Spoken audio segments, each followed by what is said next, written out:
السلام عليكم ورحمة الله.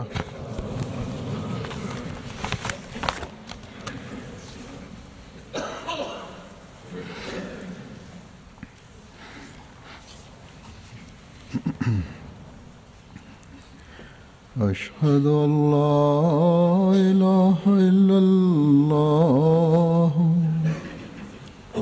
وحده لا شريك له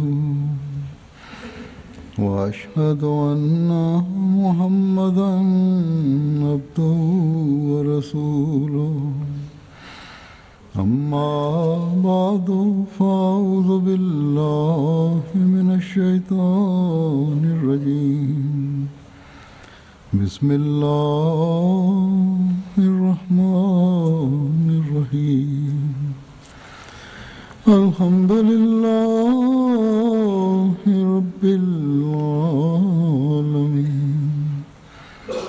الرحمن الرحيم مالك يوم الدين إياك نعبد وإياك نستعين اهدنا الصراط المستقيم صراط الذين أنعمت عليهم غير المغضوب عليهم ولا الضالين.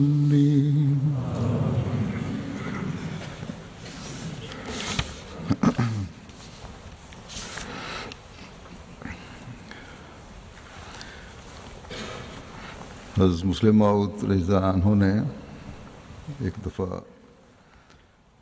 कौमी नकाइस और कमज़ोरियों के बारे में Hazrat Muslim radhiyallahu ta'ala anhu hat einmal über die Schwächen, die die gesamte Nation betreffen, das gesamte Volk betreffen, eine Freitagsansprache gehalten, in welchen er die Gründe dieser Schwächen erklärt hat und die Jamaat darauf hingewiesen hat, sich vor diesen Schwächen zu beschützen.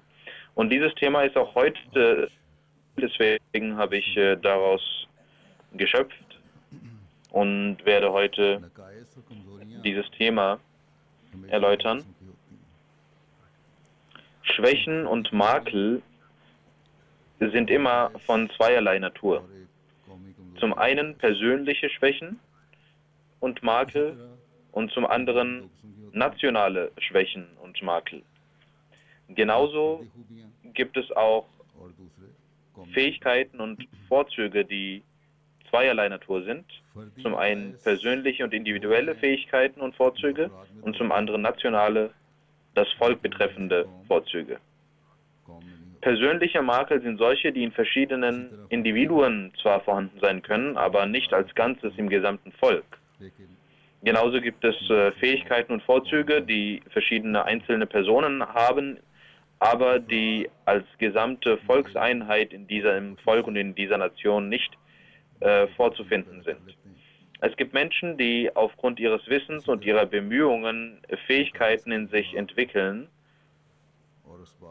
Genauso gibt es Gründe für Makel und jede Person kann gemäß ihrer Zustände, gemäß ihrer Atmosphäre sich diese Makel auch aneignen. Fromme Taten und üble Dinge sind Makel und Fähigkeiten, Makel und Vorzüge. Das sind Dinge, die entstehen aufgrund der Umgebung und Atmosphäre und dem Einfluss der Atmosphäre. Das Beispiel kann verglichen werden mit einem Samen, der nicht wachsen kann, der nicht gedeihen kann, wenn es keinen Boden gibt. Oder wenn man die moderne Landwirtschaft sich betrachtet, dann sehen wir, dass es eine ganz bestimmte Form von Erde gibt, die die Fähigkeit hat, Wasser zu speichern und den Samen gedeihen zu lassen, sprießen zu lassen. Und in großen Hallen, und in großen Gebieten werden diese Böden gepflegt. Jedenfalls kann der Samen nicht ohne einen Boden gedeihen. Und wenn man Nutzen aus einem Samen ziehen möchte, dann muss man und den Sinn seines Daseins daraus schöpfen möchte, dann muss man ihm einen Boden geben, also eine entsprechende Atmosphäre, in der dieser Samen sich entwickeln kann. Und wenn der Samen ohne eine solche Umgebung versucht zu wachsen, wird dieser Samen absterben. Genauso verhält es sich mit Sünden, mit schlechten Dingen und mit guten Taten, mit Vorzügen, mit Fähigkeiten und mit Makeln, dass sie aufgrund der Umgebung beeinflusst werden und dadurch entstehen. Das heißt, üble Dinge und die Atmosphäre und die Umgebung spielt dabei eine Schlüsselrolle. Wenn die Umgebung für eine entsprechende üble oder gute Tat keinen Boden vorbereiten, dann bieten sie dieser Fähigkeit, diesem Vorzug oder diesem Makel nicht den Nährboden zu gedeihen. Aber es gibt auch verschiedene Arten. Es muss nur eine Art von Umgebung und Atmosphäre auf jeden Menschen genauso auswirkt wie auf den anderen Menschen. Es gibt eine Art von Umgebung, die nur auf Individuen einen Einfluss hat und das Volk und die Nation nicht als Ganze betroffen ist. Ein Beispiel dafür wäre das eines Bodens, welcher nur bestimmte Sorten von Pflanzen gedeihen lassen kann. Zum Beispiel hat das Muslim Maud das Beispiel von Safran angebracht, das in Indien wächst, aber nicht im gesamten Indien, sondern nur in Kaschmir. Und dort auch nur an einem bestimmten Ort, wo ein bestimmter Safran entstehen kann, welcher sehr hoch geschätzt ist. Auch die pakistanischen Landwirte wissen das. Auch die Landwirte, die mit dem Reis handeln, wissen das, dass verschiedene Pflanzen und zum Beispiel duftender Basmati-Reis in Pakistan in einem bestimmten Ort wächst und nicht überall in Pakistan. Die Landwirtschaft hat versucht und die Landwirte haben versucht, dass dieser Reis auch anderswo wachsen kann, aber sie sind nicht erfolgreich gewesen, was diesen duftenden Basmati-Reis angeht, der nur an einem bestimmten Ort entsteht und nur dort seinen Duft entfaltet. Das heißt, dass bestimmte Zustände und bestimmte Umgebungen notwendig sind, um bestimmte Resultate hervorzubringen. Und das ist eine Sache, die Allah in ihrem Wesen gelegt hat, ohne dass diese Fähigkeiten und Besonderheiten in dem Samen nicht entstehen. Es gibt verschiedene Böden, es gibt verschiedene klimatische Bedingungen, die dafür notwendig sind. Demgegenüber stehen auch solche Böden. Zum Beispiel gibt es verschiedene Gerste- und Weizenprodukte, die überall entstehen können, die überall wachsen können. Es gibt verschiedene Arten von Pflanzen, die überall wachsen können. Es kann sein, dass an einem Ort mehr wächst als an einem anderen, aber im Grunde genommen wachsen sie überall. Genauso verhält es sich mit üblen und guten Taten, mit Sünden und Vorzügen. Dass es solche gibt, die die gesamte Nation mit in den Verderben bringen und die üblen Dinge, die einzelne Personen haben, die können korrigiert werden, indem man diese einzelnen Personen korrigiert und reformiert. Und wenn sie dies versuchen würden, würden sie nicht nur diese üblen Dinge vermeiden, sondern sie würden, wenn sie die Bemühungen unternehmen, auch Vorzüge und gute Eigenschaften in sich entfalten. Aber Dinge und üble Taten, die aufgrund eines nationalen und völkerlichen Zusammenhangs entstehen für die Form und für die Beseitigung dieser üblen Dinge reicht die Bemühung einer einzelnen Person nicht aus, denn ein Individuum ist nur ein Teil des Ganzen. Und wenn ein Makel das Ganze befallen hat, dann kann sich ein Individuum reformieren, so viel er will. Er wird das Ganze nicht korrigieren können, sondern er wird selbst aufgrund dessen, dass er ein Teil des Ganzen ist, von diesem Übel befallen sein. Und wenn dieses Übel ein ganzes Volk betrifft, dann werden alle Menschen befallen sein. Nehmen wir ein Beispiel, das Beispiel des menschlichen Körpers. Wenn Gift zu sich nimmt, dann kann es nicht sein, dass dieses Gift sich nicht auswirkt auf die Hände oder Füße oder das Gehirn, sondern dieses Gift wird sich auswirken auf den gesamten Körper. Mit unserem Essen, wir nehmen Früchte und Gemüse zu uns und verschiedene Nahrungsmittel,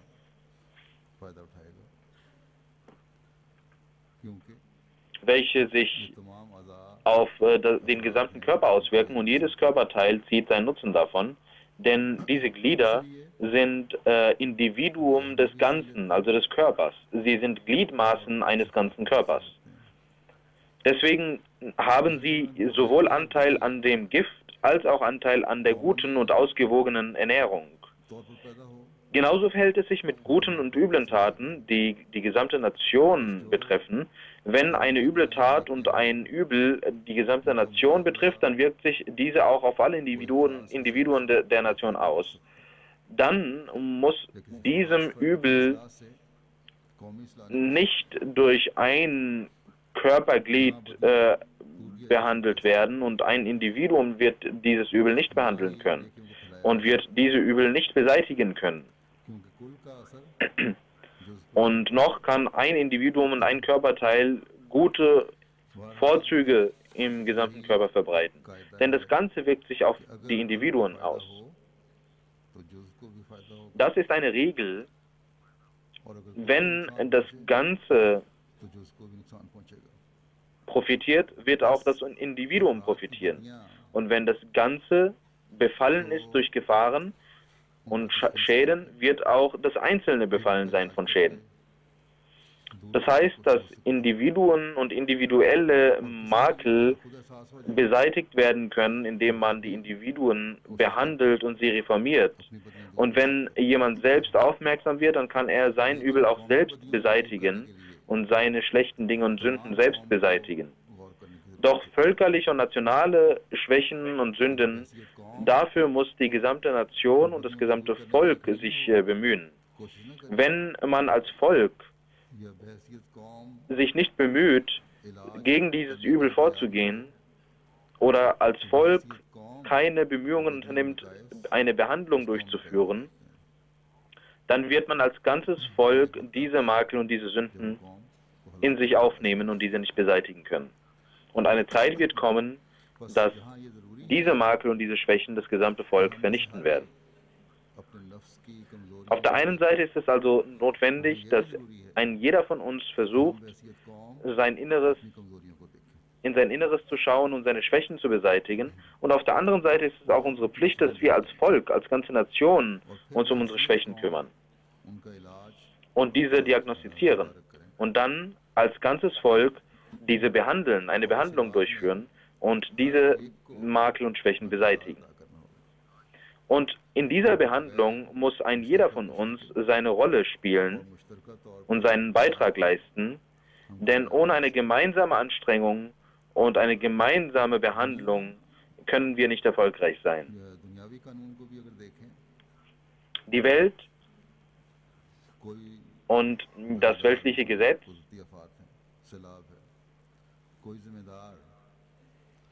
zeigt uns, dass jeder Landwirt sich seinen Boden, dass ein Bauer seinen Boden nicht retten kann vor der Flut, indem er einen Damm baut. Denn einen Damm zu bauen ist eine Aufgabe, der Regierung und nicht der Bauern. Und die Regierung als Ganze muss sich darum kümmern, dass Dämme gebaut werden, damit Flutkatastrophen verhindert werden. Und Regierung bedeutet das gesamte Volk. Die Regierung steht für das gesamte Volk. Aber dort, wo Regierungen unfähig sind, schaden sie dem gesamten Volk.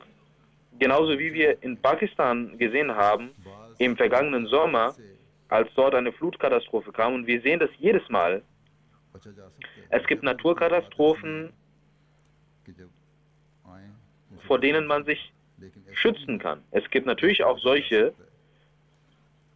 vor denen man sich nicht schützen kann. Aber in der Tat gibt es auch solche Naturkatastrophen, vor denen man sich schützen kann.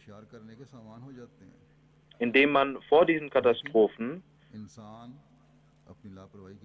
Unternehmungen durchführt, indem man dagegen vorgeht. Aber der Mensch kümmert sich nicht darum aufgrund seines Unwissens oder seiner Ignoranz.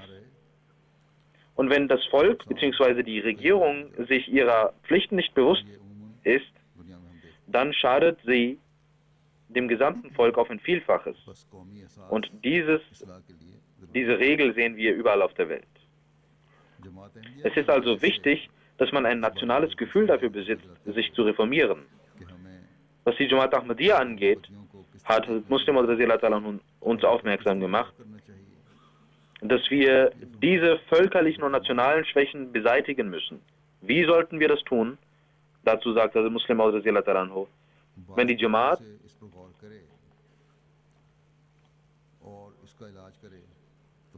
sich darum bemüht, diese Aspekte zu behandeln und eine Behandlung durchzuführen, kann sie viel davon profitieren, auf vielerlei Hinsicht davon profitieren. Es gibt verschiedene Art und Weisen und Mittel, dies zu tun. Denn diese Mittel können die Krankheiten des Volkes diagnostizieren und nach der Diagnose kann auch behandelt werden, kann auch eine Behandlung durchgeführt werden. Das erste Mittel sind die Lehren, die in einem Volk vorhanden sind und deren Befolgung jeder als wichtig erachtet.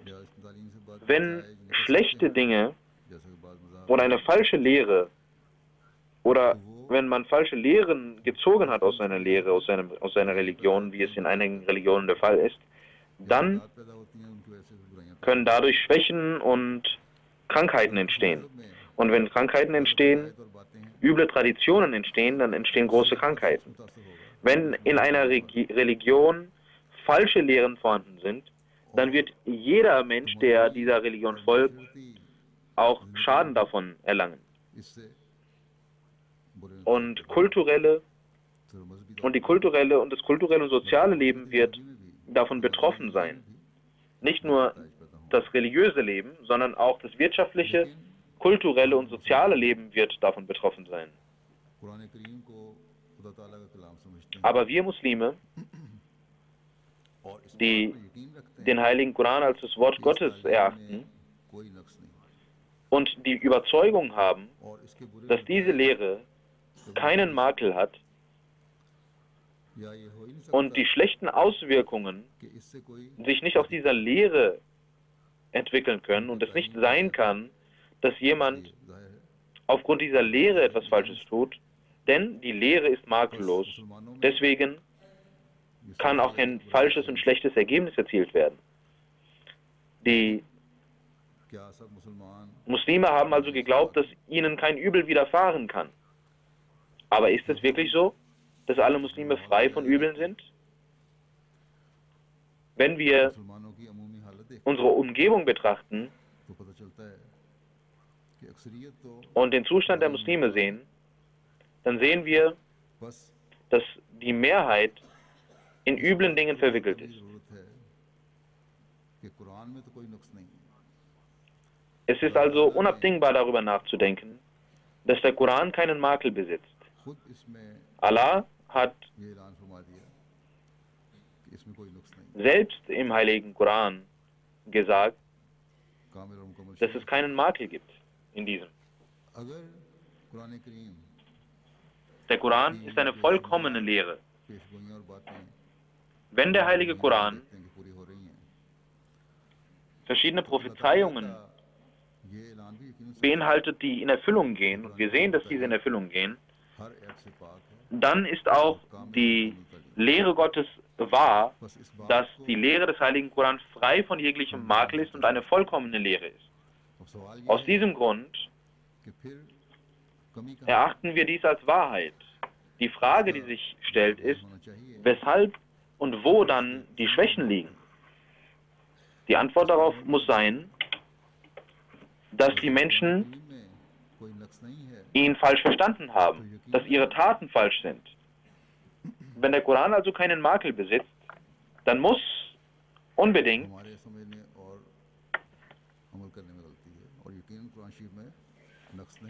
in dem Verständnis des Heiligen Koran ein Fehler liegen. Und sicherlich ist es so, dass der Koran keinen Makel hat, sondern das Verständnis des Heiligen Koran von einigen Menschen falsch ist. Es ist ihr falsches Verständnis, welches die gesamte Nation befallen hat. Diese Schwächen und Fehler können entstanden sein aufgrund der falschen Interpretation von Gelehrten, die in der Vergangenheit kamen, und von Gelehrten, die heute vorhanden sind. Jedenfalls sind wir uns der Ergebnisse und des Resultats bewusst. Die Gelehrten und Ulema, die Leute, die den Koran erklären, haben verschiedene Ansichten gehabt, und das sind ihre individuellen Ansichten gewesen. Aber sie haben sich auf das gesamte Volk ausgewirkt. Das Volk wird nicht sagen, dass das persönliche Ansichten von diesen Gelehrten sind. Deswegen befolgen sie diese Leute, und aufgrund der falschen Befolgung und aufgrund des Unverständnisses der Exegese und der Erläuterung des Koran haben sie trotz dieser vollkommenen Lehre das erlangt. Deswegen hat das Volk verschiedene Schwächen und Makel und Übel in sich aufgenommen. Verschiedene falsche Traditionen haben sich eingeschlichen, die mit der Lehre des Islam überhaupt nichts zu tun haben. Die Umgebung hat sich auf sie ausgewirkt, verschiedene andere Religionen haben sich auf sie ausgewirkt, verschiedene kulturelle Gegebenheiten haben sich auf sie ausgewirkt, die jedenfalls haben wir verschiedene Schwächen gesehen. Es ist eine Güte und Gnade von Allah, dass wir Anhänger der Jamaat des verheißenen Messias al-Islam sind. Und diese falschen Traditionen und diese Dinge, die nicht weise sind und die falsch sind, keine Auswirkungen auf uns sehen und es nicht sein darf, dass dies sich auf uns auswirkt. Trotzdem passiert es, dass wir nicht vollständig beschützt sind. Wir sind nicht vollständig beschützt, weil es Menschen gibt, die ihre eigenen Vorstellungen in der Jamaat haben, die in der Jamaat vorhanden sind, aber ihre eigenen Vorstellungen haben. Es gibt Dinge, die in Zweifel geraten. Es gibt Leute, die in Zweifel geraten oder denken, dass es nicht schädlich wäre, diese Sache auch so zu interpretieren oder so zu interpretieren. Und es gibt verschiedene neue Ulama, die gemäß ihrer eigenen Vorstellung verschiedene Erklärungen des Koran geben, die vielleicht, was nicht verboten ist, aber dafür aufgrund dieses Fehlers können falsche Lehren entstehen. Deswegen müssen die Ulema und die Gelehrten innerhalb des Khilafat und innerhalb des Nizam Jamaat ihre Ideen geben. Obwohl wir im Großen und Ganzen frei sind von falschen Lehren durch die Gnade von Allah, trotzdem ist es unsere Aufgabe, uns von Schwächen zu befreien, und zwar immer wieder. Und dies passiert, indem wir immer ein Auge haben auf die falschen Dinge, die unter den Nicht-Ahmadis sind. Denn wenn wir ein Auge darauf legen, nur dann können wir uns von diesen Fehlern beschützen und uns davor beschützen, nationale Schwächen zu bekommen. Und wir müssen uns auch darüber Gedanken machen, dass in unserer Umgebung und Atmosphäre es verschiedene Religionen und verschiedene Ideologien gibt und verschiedene Menschen gibt, die, egal ob sie einer Religion angehören, einem Glauben angehören oder nicht, ob welcher Ideologie sie folgen, ob sie an einen Gott glauben oder nicht, welche Fehler und welche Schwächen und welche nationalen Schwächen haben sie?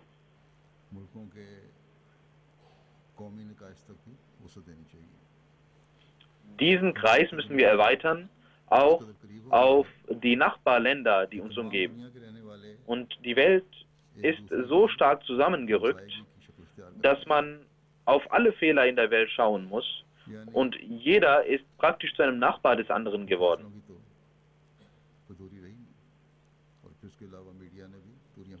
Obwohl es immer noch die Abstände haben sich verringert aufgrund auch der Rolle der Medien.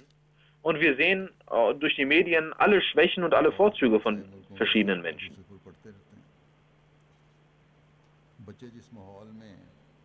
Und Nachbarländer haben Auswirkungen aufeinander.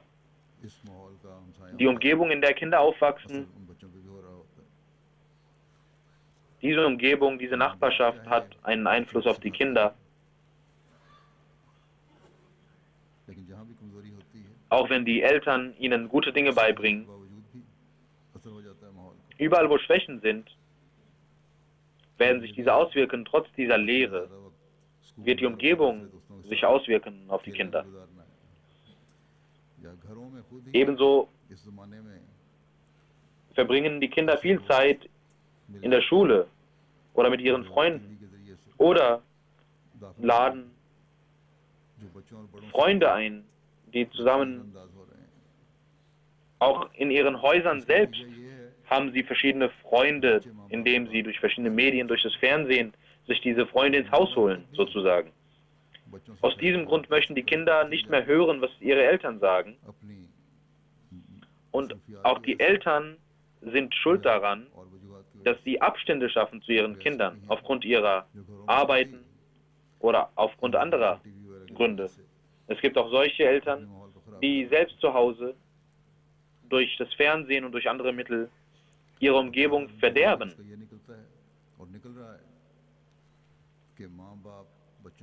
Das Ergebnis ist, und wir sehen es immer wieder,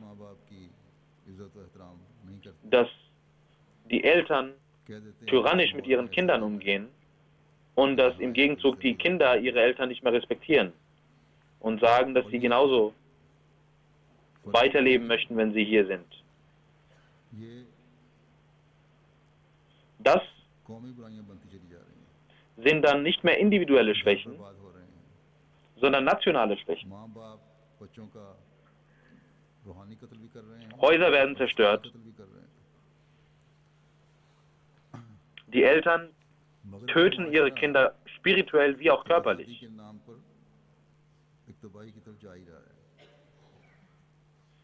Der Westen möchte im Namen der Freiheit sich selbst zerstören.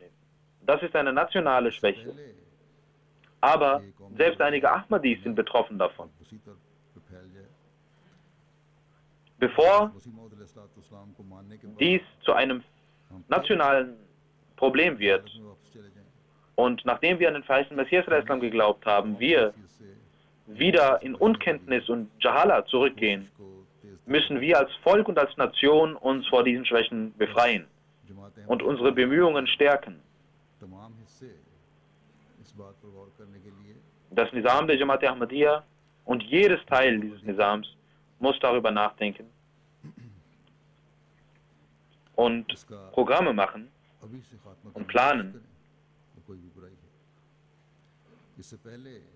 damit dies sofort beseitigt wird. Bevor, Gott bewahre, einige von uns oder wir als Volk हमने दुनिया die westlichen Krankheiten in uns aufnehmen. Die Krankheiten, die in den Ländern des Westens vorhanden sind. बीड़ा उठाया हमने ये Wir sind dafür verantwortlich, die Welt zu behandeln. वादा किया है, ये ऐलान किया है कि हम दुनिया का इलाज करेंगे। अगर इलाज करने Wir haben वाले versprochen und मरीज बन bekannt gegeben, dass wir die Welt reformieren möchten. Wenn wir, die Ärzte, die Behandler, selbst zu Kranken werden, फिर इस बात und सामने रखकर गौर करना चाहिए wer wird dann dafür verantwortlich sein, किसी कौम में die Krankheiten zu beseitigen, die auf der Welt herrschen?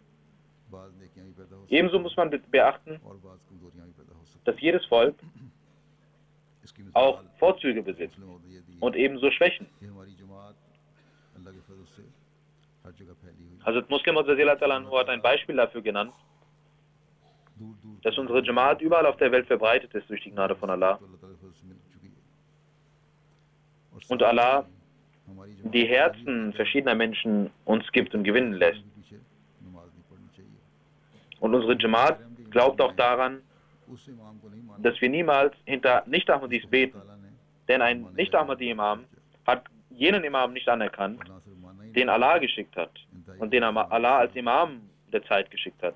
बस हम खुदा के मुकर्रर करदा Sie leugnen ihn nicht nur, sondern beleidigen ihn sogar. इमाम को तरजीह नहीं Wir देते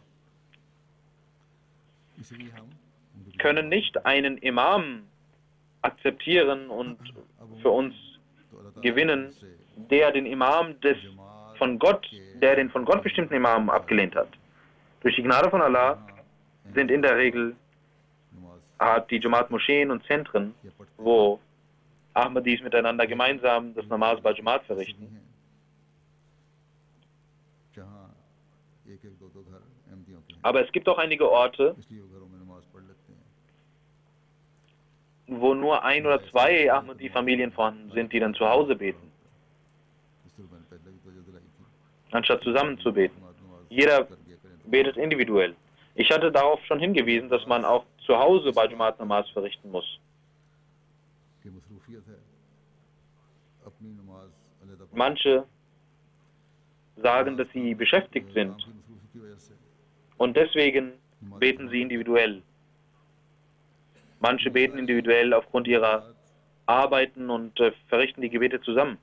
इसलिए हैं Diese Gründe मस्जिद जाने की तरफ तवज्जो नहीं या मस्जिद करीब नहीं है और करीब की जो गैरमदियों की मस्जिद है उसमें हमें जाने की इजाज़त नहीं bringen sie hervor, um nicht in die Moschee zu gehen, und sie können auch nicht die Nicht-Ahmadi-Moscheen besuchen. की बात है Deswegen beten sie dann alleine oder auch aus anderen Gründen. नमाज तो बहरहाल पढ़ ही लेते हैं लेकिन Und घर में पढ़ते हैं Sie beten zwar, और नमाज बाजमात की तरफ उमूमन aber zu Hause und ohne Jamaat. Und in der Regel haben sie dann keine Aufmerksamkeit, geben sie keine Acht auf die gemeinsamen Gebete. ज़्यादा Oder wir sehen auch, बावजूद तवज्जो दिलाने के dass ohne Grund Gebete zusammengelegt werden, बाजमात obwohl man sie darauf aufmerksam macht. तादाद को ज़ौक़ व शौक़ नहीं है गोया ये कौमी Möchte ein Großteil der Leute nicht bei Jamaat Namaz verrichten. इसके शिद्दत से Das ist also ein nationales Problem, eine nationale Schwäche. Eine Schwäche, die das ganze Volk betrifft. Deswegen müssen wir uns sehr stark um diese Krankheit kümmern. Das ist kein individuelles Problem, जिस तरह dass jene Person nicht kommt in die Moschee oder diese Person nicht kommt, sondern कौमी diese Unaufmerksamkeit und इख्तियार कर रही है चीज़ diese, की वजह से dieser Zustand ist bereits eine Krankheit des ganzen Volkes geworden, eine Krankheit der gesamten Nation. बेशक Die Zustände, नमाजें घरों में पढ़ die Umgebung hat die Menschen dazu veranlasst, die Bedeutung des Namaz ba Jamaat nicht mehr zu verstehen. जो बड़ Sicherlich beten die Ahmadis zu Hause und es gibt viele von ihnen, मिलाकर नमाजें पढ़ते हैं die जबकि mit großer Aufmerksamkeit beten दूसरे मुसलमानों की अक्सरियत und die aufgewühlt und innerlich पढ़ते हैं या mit aufgewühltem Herzen beten, wohingegen viele andere Muslime dies nicht tun. Trotzdem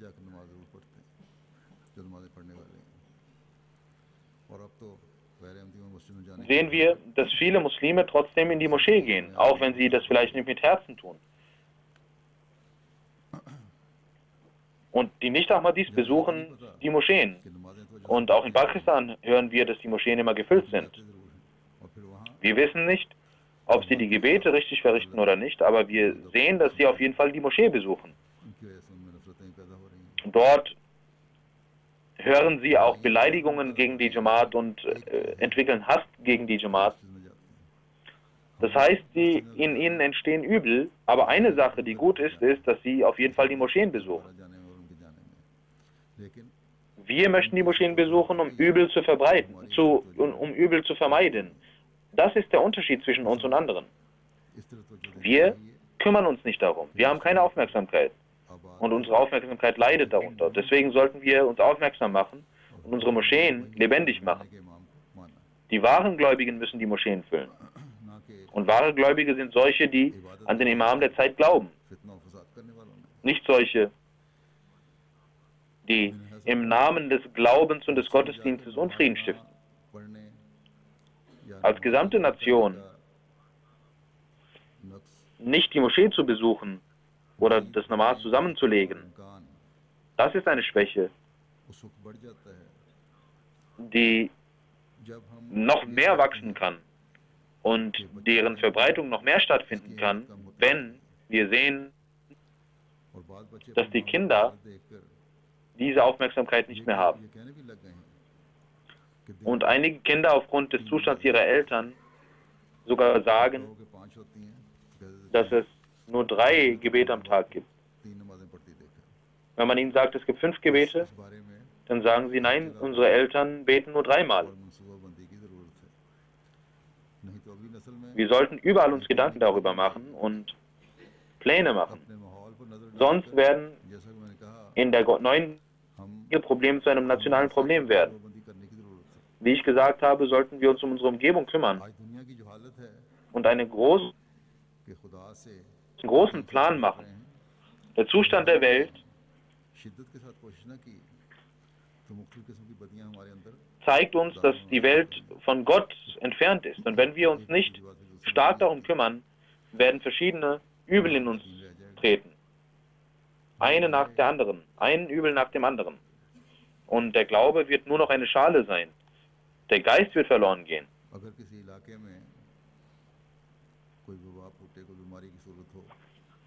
Wenn in einem Ort eine Krankheit entsteht oder eine Epidemie sich verbreitet, dann sind alle sehr stark bemüht, sich davor zu schützen und zu impfen. Und für spirituelle Krankheiten, wie sehr müssen wir uns darum kümmern? Wie sehr müssen wir uns darum sorgen, wenn wir in dieser Gesellschaft leben? Und wie ich gesagt habe, die Welt ist zu einem einzigen Dorf geworden und die Krankheiten müssen noch mehr bekämpft werden. Die Bemühungen müssen noch stärker sein. Diejenigen, die sich behandeln lassen, die verschiedene Impfungen machen, sie können sich im Vergleich zu anderen beschützen. Deswegen sollte man sich, um vor spirituellen Krankheiten bewahrt zu bleiben, wie ich gesagt habe, auf jeder Ebene mit einem nationalen Gefühl präventiv vorgehen. Die falschen Vorstellungen und falschen Taten, die die Ulema verbreitet haben, hat dazu geführt, dass ein Großteil der Muslime, obwohl eine vollkommene Lehre besaß, in die Finsternis und Irrweg gegangen ist. Wir müssen uns sehr stark darum bemühen, uns vor Schwächen zu beschützen. Ich habe einige Beispiele genannt. Wir sollten immer darüber nachdenken, wo es überall Schwächen in anderen Muslimen gab und sie deswegen irregegangen sind und wie wir uns davor beschützen müssen, indem wir uns mit der Lehre des verheißenen Messias al-Islam befassen.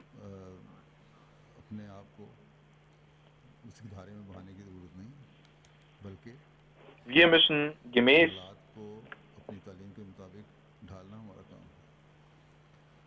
Wir dürfen nicht mit der Welt gehen, indem wir den Zustand der Welt annehmen, sondern wir müssen diesen Zustand ändern. Wir müssen uns darum kümmern, dass die Bindung zum Khilafat stark wird.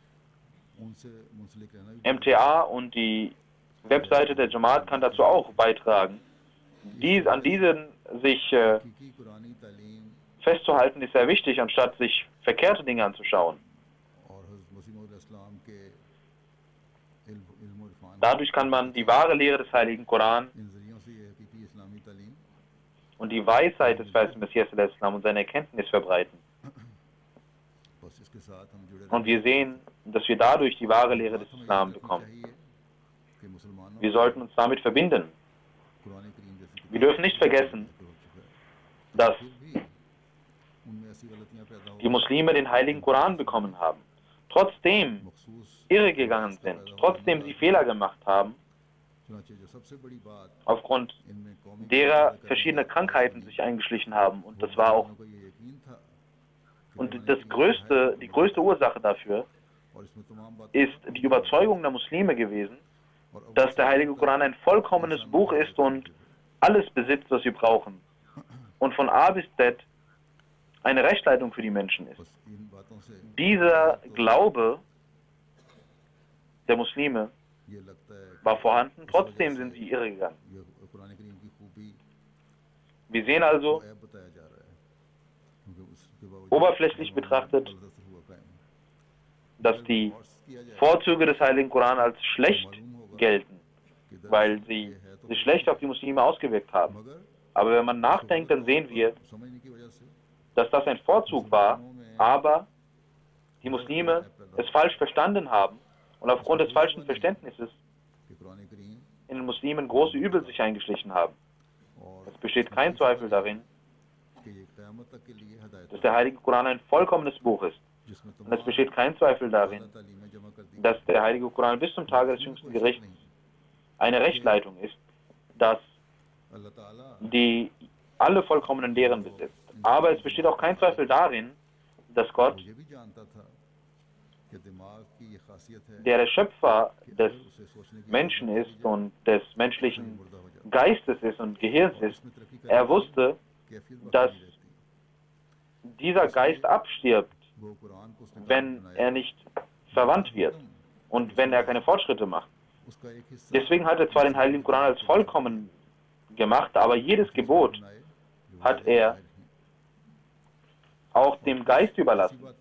Er hat verschiedene Prinzipien auferlegt, die klar und deutlich sind, aber einige Sachen, über die man nachdenken muss, damit der Mensch sucht und findet und damit sein Geist nicht verloren geht und sein Gehirn nicht verloren geht. Deswegen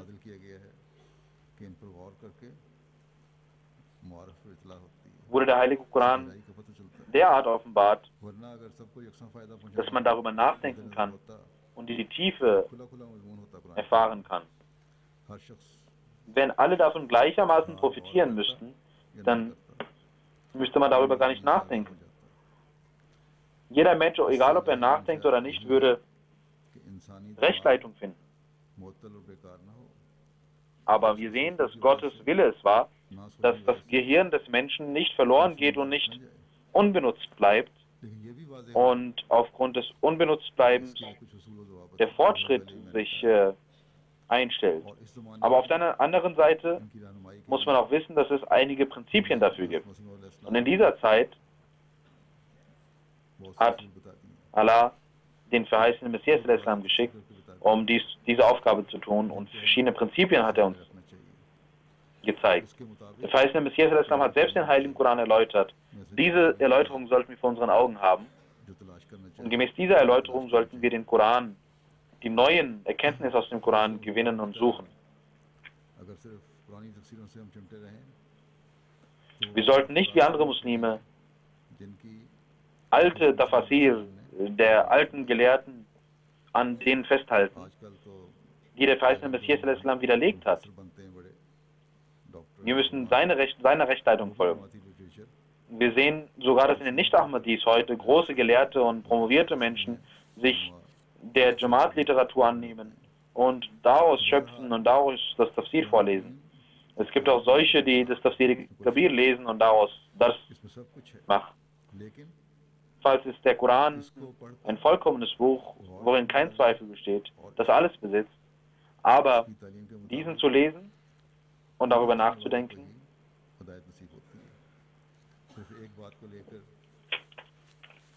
nur diejenigen werden Rechtsleitung bekommen, die das tun. Nur zu sagen, dass sie Rechtsleitung bekommen haben, bringt nichts. Die individuellen und nationalen Schwächen zu identifizieren ist wichtig. Allah hat in diesem Buch auch für die Acherin, für die letzten Menschen, Rechtsleitung gegeben und einen Messias geschickt. In dem Koran hat er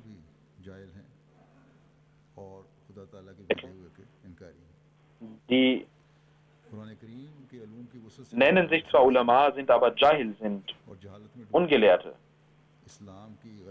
Sie kennen die Tiefe der Erkenntnis des Heiligen Koran und versinken in ihrer Unkenntnis und interpretieren den Islam falsch und versuchen, anstatt der Vorzüge zu zeigen, den Islam in der Welt zu verspotten. Diese Tat der Muslime muss dazu führen, dass wir mehr darüber nachdenken, dass wir nicht uns bloß um das Oberflächliche kümmern, sondern den Geist des Islams verstehen und jede Schwäche behandeln, bevor sie zu einer nationalen Schwäche wird. Und jede gute Tat zu einer nationalen guten Tat und Vorzug werden lassen und in der gesamten Jamaat verbreiten. Wir sollten immer eine solche Atmosphäre schaffen,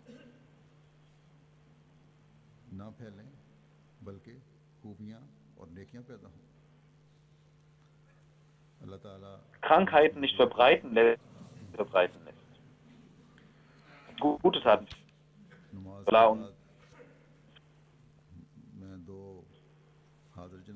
Nach dem Gebet werde ich 2 Namaz Janaza Hazir verrichten und 2 Namaz Janaza Raib in Abwesenheit. Frau anwesende Janaza ist von Razia Musarrat Khan Saiba, Frau von Latif Khan Saib, Secretary Senator, ist aus Hounslow. Sie ist am 11. Februar 2015 verstorben, im Alter von 79 Jahren in Allahi wa inna ilaihi raji'un. Sie war die Schwiegertochter von einem Gefährten des verheißenen Messias al-Islam. Im Jahre 1962 kam sie nach England. 1975 war sie 2 Jahre Sadr Lajna Hounslow und Secretary Zerford Hounslow. Sie hat die Gäste betreut und mit ihrer Mannschaft. Sie war sehr gastfreundlich. Und den Hounslow hat sie auch sowohl Ahmadis als auch Nicht-Ahmadi-Kindern den Heiligen Koran gelehrt. Sie war eine sehr gutmütige Frau, eine fromme Frau, die eine enge Bindung und aufrichtige Bindung zum Khilafat hatte und die Kinder sehr gut erzog. Ihre Kinder dienen auch der Jamaat. Sie hat einen Mann, 2 Töchter und 4 Söhne hinterlassen. Zaid Khan Sahib, Nayos Silsaga und Sadr Jamaat Hounslow ist einer davon. Möge Allah die Ränge der Verstorbenen erhöhen. Das zweite Janaza ist von Amir Shiraz Sahib, Sohn von Tahir Shiraz Sahib, der am 12. Februar 2015 wegen Krebs im Alter von 29 Jahren verstorben ist in Allahi wa inna ilaihi raji'un. Er war von Mr. Yassuddin Sahib ein Gefährte des weißen Messias al-Islam. Er war ein Urenkel von ihm. Hakim Jalaluddin Sahib war der Urgroßvater von seinem Vater. In seiner Halqa hat er viel gedient und auf der Tisasana Security Duties gemacht und ein sehr guter und frommer Jugendlicher, hat Eltern, 2,5-jährige Tochter, eine Frau hinterlassen. Er hatte Krebs gehabt und eine lange Zeit hat er diese sehr schmerzvolle Krankheit mit Freude verbracht. Er kam immer zu mir und hat immer gelächelt. War ein sehr gutes Kind, möge Allah ihn in seiner Gnade aufnehmen, ihm vergeben.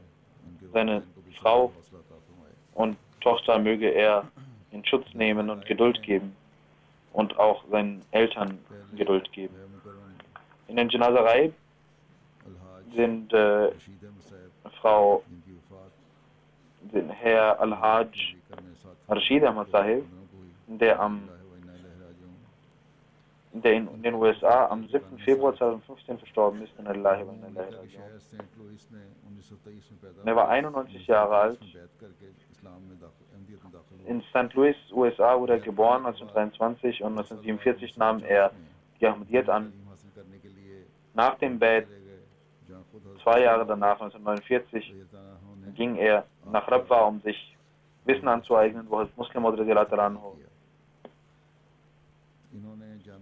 ihn empfing auf dem Bahnhof. Er hat in der Jamia Ahmadiyya 5 Jahre gelernt und wurde zu einem Muballigh. In Pakistan lernte er Urdu und Punjabi. Und er war der erste US-Amerikaner, der die Jamia besuchte. Und in Rabwa hat er 5 Jahre verbracht und dort hat Muslim immer wieder treffen können. Hazur radiallahu anhu hat seine Heirat veranlasst mit der Tochter von einem Muballigh Saleh Sahiba und er hat 3 Kinder von ihr bekommen. Ein Sohn ist bereits verstorben, ein Sohn und eine Tochter sind in den USA. 1955 hat er die Jamia Ahmadiyya verlassen und dort wurde er in den USA als Muballigh geschickt. Also Muslim hat ihn beim Verlassen von Rabwa ihm einen Brief geschrieben mit seiner Hand und auch ein Turban des Weißen Messias Islam gegeben, ein Teil eines Turbans, welches er besaß, welches jetzt die Kinder besitzen. Er war der erste amerikanische Missionar in den USA. In Chicago, St. Louis und anderen Städten hat er als Missionar gearbeitet und ebenso als Amir Jamaat USA hat er gedient und er war lange Zeit Sadr Malwaki Jamaat und verschiedene zentralen Ämter hat er inne gehabt. Seine zweite Heirat geschah mit Aziza Ahmad Sahiba und er hat 4 Kinder von ihr. Er hat sehr stark Tabligh gemacht und in seiner Sadarat hat die Jamaat, die lokale Jamaat, eine große Jamaat, die aus US-amerikanischen Bürgern besteht, die eine große Jamaat ist, hat er gegründet. Er hat 1998 das Hajj gemacht. Milwaukee war er auch sehr berühmt unter den Leuten und seit 20 Jahren hat der Islam Live, ein Programm namens Islam Live veranstaltet. Und er hat der Jamaat auf dem Tabligh-Stand gedient. Vor dem Tod hat er auch noch Tabligh gemacht und 1985 und 86 hat er in University of Wisconsin eine große Versammlung für die Muslime veranstaltet und hat auch Kontakte zu den Studenten gehabt und dort Vorträge gehalten. Tausenden Studenten hat er die Botschaft gegeben und hatte viele Kontakte gehabt mit den Politikern. Und immer sonntags hielt er einige Meetings, in welchen auch Nicht-Ahmadis kamen. Er ließ mit der Erlaubnis der Zentrale seine Memoiren niederschreiben und vor allem auch die Minuten mit Muslim Maud anhu und seine Besuche in Indien und Pakistan.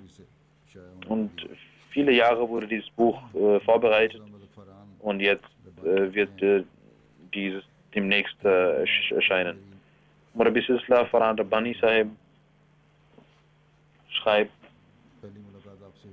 dass vor 9 Monaten er als Muballigh hier zum ersten Mal ihn traf. Ich bin sehr jung gewesen, aber er hat mich mit großer Liebe behandelt und als ich mich mit ihm beriet, hat er mir in Urdu gesagt, Maulana Sahib, Sie sind der Repräsentant des Kalifen und wir werden dem Folge leisten, was Sie sagen. Er hatte eine große Gehorsamkeit. Shamshad Sahib aus USA schreibt, dass er immer über Muslim redete und auch versuchte, sein Leben gemäß den Anweisungen von Muslim zu führen. Und er hatte auch in der letzten Session eine Rede darüber gehalten, über Muslim Er kümmerte sich stets darum, dass er die Ahmadiyyat verbreitete und immer das Tabligh der Ahmadiyyat machte. Und auch im Alter, als der Körper nicht mehr mitmachte, hat er alleine Tabligh gemacht. Und er war berühmt als Mr. Tabligh.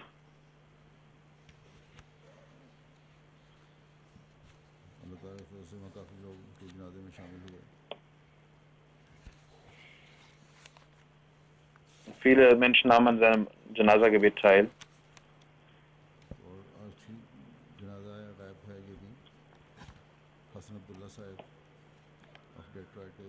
Und ein weiteres Janaza-Raib ist von Hassan Abdullah Sahib aus Detroit, welcher auch ein Amerikaner war. Er verstarb auch in diesem Jahr in der Rajion. Am 26. September 1929 wurde er in einem christlichen Haus geboren und er hieß William Henry. Er wurde William Henry getauft und in den 1970er Jahren hat ein Ahmadi, Wahab Sahib, welcher sein Kamerad war, die Ahmadiyyat akzeptiert. Danach wurde er Hassan Abdullah genannt. Ein aufrichtiger Ahmadi war er, der den Koran liebte und jeden Tag den Koran rezitierte. Er sagte, dass er die ersten und letzten 10 Verse der Surat al-Kahf immer rezitiert. Das Namaz al-Jum'ah verrichtete er immer in der Moschee und machte das Azan in der Moschee in seiner schönen Stimme. Und er kam immer sehr früh zum Gebet und betete Nawafil und rezitierte den Koran und war ein sehr reiner Mensch. Er war krank, kam trotzdem in die Moschee, anstatt zu Hause zu bleiben. Als die Detroit-Moschee wegen Feuer renoviert werden musste, hat er sein Haus angeboten und dort wurde das Namaz al-Jum'ah verrichtet. Er las immer in der Literatur der Jamaat. Er dürstete stets nach der Wahrheit und deswegen hat er die Botschaft des Messias Islam akzeptiert und bis zuletzt sein Bett erfüllt. Seine Frau ist bereits verstorben, seine Kinder sind keine Ahmadis. Möge Allah den Verstorbenen segnen und alle Verstorbenen vergeben und ihre Ränge erhöhen. Alhamdulillah,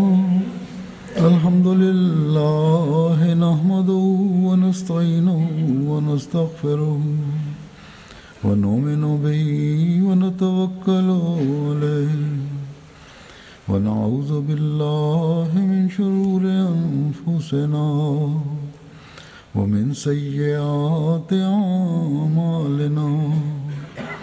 Man yahdihillahu fala mudilla lahu ومن يضلله فلا هادي له ونشهد أن لا إله إلا الله ونشهد أن محمدا عبده ورسوله عباد الله رحمكم الله إن الله يأمر بالعدل والإحسان وإيتاء ذي القربى وينهى عن الفحشاء والمنكر والبغي يعظكم لعلكم تذكرون اذكروا الله يذكركم وادعوه يستجب لكم